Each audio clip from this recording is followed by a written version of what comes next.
I'm so excited. We've talked about a few different ways we can work together, and one of them being this founder to founder interview. We had you on the panel for the pre-launch happy hour for beauty and knocked it out of the freaking park. It was amazing. Lativa moderated the heck out of that panel, and you all were phenomenally yourselves and well spoken and just true to who you were, who you are, and who you're becoming. And I think there's something so special about having these creative minds come together to reflect on things that mean a lot to you individually, as well as your experiences, and for people in the room to be able to connect with you on such a deep level. So thank you for joining me today. Thank you for joining for the panel previously.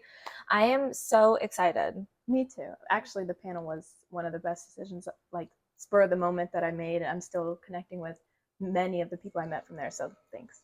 I love to hear it. It's all about the connection. So chef's kiss. Yes. All right. So for those who do not know Rose or No BiAS, please give us the 411 on all there is to know. Well, I'm Rose. I'm the CEO founder. I'm the designer for No BiAS. No BiAS, its full name is No BiAS, No BS. It's just full, it's genuine, it's authentic, but it's also sustainable, and it's also unique and one of one. And we love that it's like that. It's streetwear right now, but we want to move into couture, which is, I don't want to talk about the gala yet if we're not ready, but that's why it's called Introducing Couture. Yeah. I've never wanted to be labeled as one specific thing. So having No BiAS, it's a blanket for me to be able to do whatever I want underneath that. Mm-hmm. And I've been working on this forever. I've been designing since I was 5, but I originally started No BiAS about a year and a half ago. And it's really just been the strongest way that I can show myself as an artist, because I never really felt like one. So that's No BiAS. That is amazing. I feel like when I was doing like research before the panel to get ready to like help introduce you guys, I saw on your website you said something along the lines of, it's for anyone and everyone. It's for streetwear. It's for like getting ready to go out with your friends. Like it was very like meet you where you are. And I think that that is something that is so cool, because you just said it's no BS and it's showing up authentically as you are. And you even said you don't want to label yourself. You don't want to put yourself in a box. Mm-hmm. And so I love the way that not only are you making a brand where you're able to explore all these different facets of your own interests and your own designs, but it's also allowing space for any kind of friends to come together and support a woman who is making these designs, making a sustainable business, but also like being able to find things that reflect who they are on their outsides as well. So that is amazing. I think it's so cool. Okay, so tell us a little bit about the materials that you use. You said that you use a variety of things, but you also said we're getting ready to introduce couture. So walk me through what you're doing now and then what you're planning to do, and maybe even what couture means. Yes. So I'll kind of shorten it. I can get so winded about certain aspects of the industry, just really excite me. But so couture is a French term. It means dressmaking. So it's a French term. The term you usually hear on Project Runway would be haute couture, but it is actually illegal to use it outside of France. It is like the domain is used by the French Ministry of Industry, and it means, because haute means elegant, so it's elegant dressmaking. Mm-hmm. So I'm legally allowed to use the word couture, so that's what I'm going to go with, and that's what typically it is. And someone else had asked, well, what's the difference between anything else that's handmade, if that's what couture means? Mm-hmm. And it's just taking the origin of the term haute couture and really just bringing it out. Because if I made a pair of streetwear jeans just from my hands, yes, it's couture, but it's not really considered that. I would consider it more streetwear. So it's really just just deciphering which category of clothes. This isn't going to be something that you're going to wear out to the grocery store. This is elegant ball gown, formal wear, red carpet wear, but it's still sustainable. So you asked about some of the materials. Like I said, we have drapes, we have curtains, we have tablecloths, we have old rugs, upholstery, we have everything that's been donated to us from family, friends, churches, schools, organizations. They get so excited when they hear what our mission is, because they just kind of see us as not a dumpster, but they're like, so much fabric, I just want to get rid of it. Like, yes. And so we've taken on a little more than we can handle right now, but it's just exciting, because it used to be my designs were based on what I drew, but now it's based on what I have to work with. So these designs that I created when I was 10, 11, 12, now we're transforming into something so much more because I'm well into my adulthood and I have this foresight and I have these new materials to work with. So it'll be different.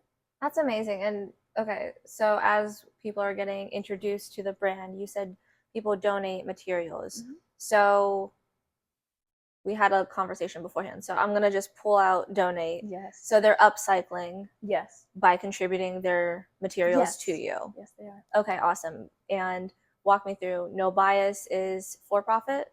It is a for-profit. Okay, So got my it. mistake. I shouldn't have said donate. It's fine. I appreciate when people gift things like that to us because they really care about the mission and the vision that we have. But yes, we are for-profit.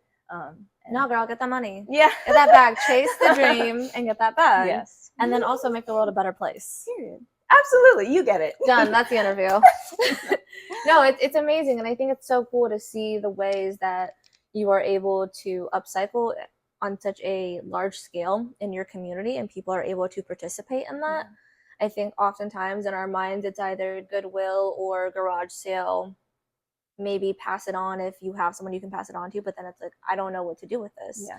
And so it's amazing to see more and more brands, yours, and I think there's even just more online too, of like being able to upcycle and share it on a bigger platform and someone does it for you, so then it doesn't just sit in your garage for 5 months and you keep saying you're going to do something with it, and it's put back kind of into that fashion ecosystem, if you will, more immediately. So I love the ways that you've helped build that ecosystem in your community. Thank you. I think it makes people feel really attached to the process of it all. You can see a pretty gown or you can see something and admire it for what it is, but if you knew that your piece was in there, if you saw like a fragment of a denim skirt that you threw in there or something, it makes you feel so much closer to the process because you are. And I just get so excited about that. So I love that. That is so cool. So you have been accepted into New York Fashion Week. Yes. You are living a dream.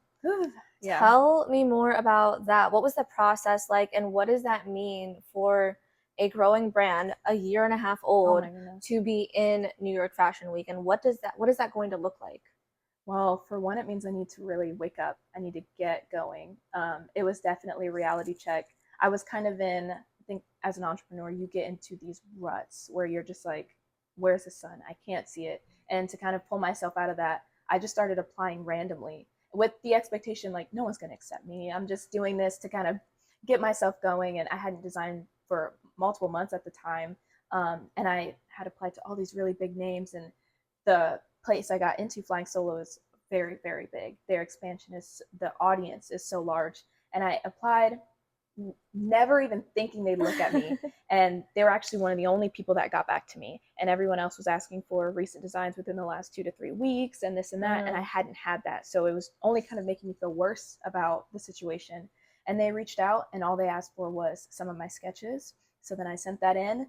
They reached back out, I think, a day or two later, and they'd asked if I'd ever been a part of a fashion show of any caliber. And I had mentioned, yes, I've been in a handful of them, and I put one on myself. And I sent them the link to mine. And within that day, they said yes. And it was the weirdest, just, it's so weird when you just, an email changes your life. Like, it, wow, just Times New Roman. And now my life is different. And I couldn't even believe it. A lot was going on in my life at the time. And I needed that.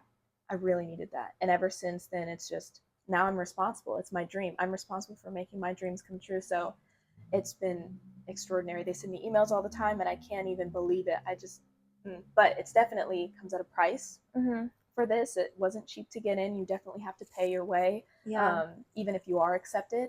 But last year, their audience grew to, I think, 16.1 million people saw their New York fashion runway. And so if I can show sustainability at that caliber, the world's my oyster. Like, I can do everything. I can do anything. So it's been great. The process has been nice and calm for me.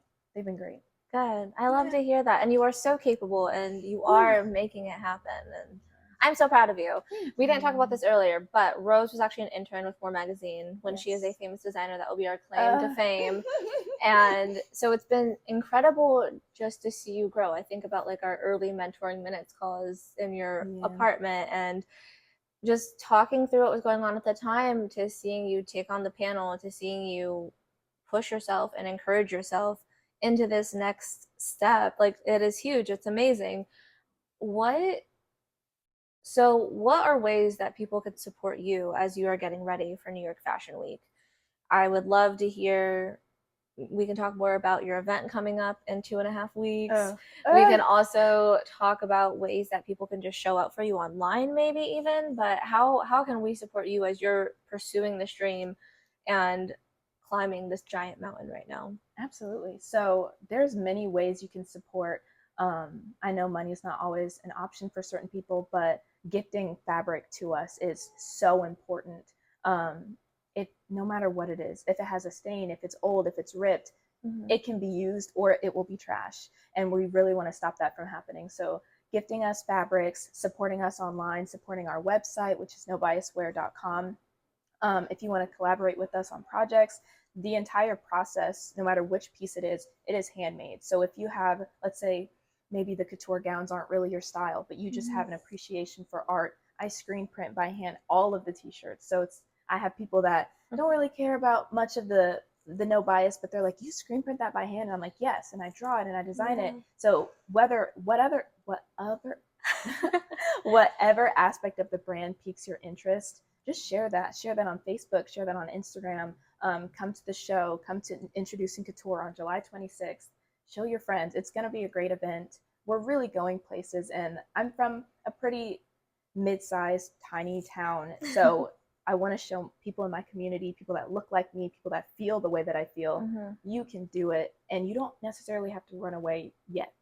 People, they get a little older and they fly out to LA and New York, and those places are great, and I wish I was there, but you can still do it here, and you can still do it in Indy and Carmel and Noblesville. So I know people support from a distance, but in those moments as an entrepreneur, when you're feeling really alone, when you get that little like on Instagram or someone shared it, or you just text, someone saw someone wearing a tote bag of mine and they texted me, just those little things. It's like, you don't know how I was feeling right before you sent that. And now I'm up, man, and I'm working, and support comes in many ways. So it's just whatever way feels comfortable to people. No, I love that. And I appreciate you wanting to meet people where they are. Yeah. For our friends who are able and within the area, tell us about the gala that is coming up. Walk us through like what we can expect. Yes. So I know some people say gala or gala. I say gala. I'm not super fancy, but it's called Introducing Couture. We'll be showcasing 4 of the 8 designs that we're taking to New York Fashion Week. You will be the first people ever to see it.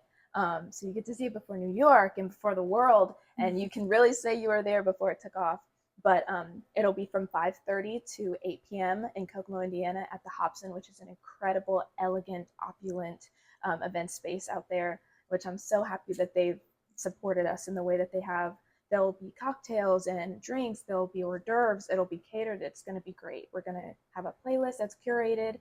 It's just going to be a really amazing event. It's not a fashion show, so we really don't want people to kind of show up expecting they're going to see, 10, 20, 30 designs walking down a runway. This is very custom, handmade by myself and my co-designer right now. So you're seeing 4 of our designs. You're going to get merchandise. We have goodie bags, auction items. We are doing an auction. So if that's a way that you want to support us, we're going to have auction items from all over the scope, whether it's sports and tickets and movies and dates and wine. And so it doesn't necessarily have to be fashion if that's not your forte. So we're really trying to cater to our customers and to the people in our community.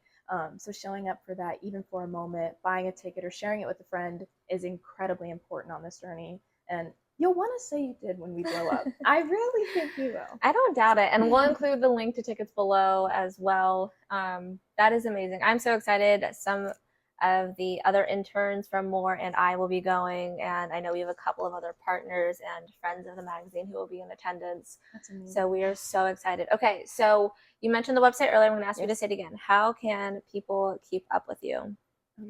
So yes, you can keep up with our Instagram, which is no _BIAS__, which is No Bias, or our website, which is nobiaswear.com, or Eventbrite. If you go to Eventbrite and type in Introducing Couture, it'll take you right to our event. So any of those 3 ways, you can definitely reach out to us. Keep up with the journey from a distance, from up close. It's however it's comfortable.